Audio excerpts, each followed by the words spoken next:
Hi hello నమస్తే. DTCP venture లేదా అనుమతులున్న వెంచర్కి ప్రాథమికంగా ఫస్ట్ ప్రైమరీగా చేయాల్సినటువంటి పనిని ఈ సర్వే విధానాన్ని ఇప్పుడు మీకు తెలియజేసే ప్రయత్నం చేస్తాను.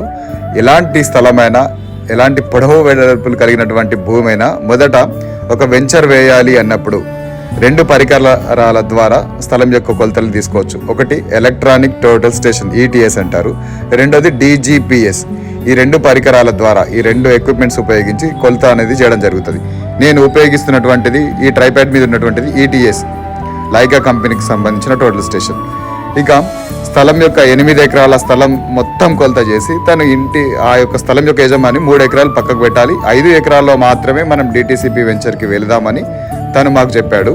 కాబట్టి 8 ఎకరాల బౌండరీ మెజర్మెంట్ అంతా టేకప్ చేసి ల్యాప్టాప్లో ఫీల్డ్ వేసుకున్న తర్వాత 3 ఎకరాలని సపరేట్గా 5 ఎకరాలని పార్ట్గా చేసాం. ఆ పార్ట్ని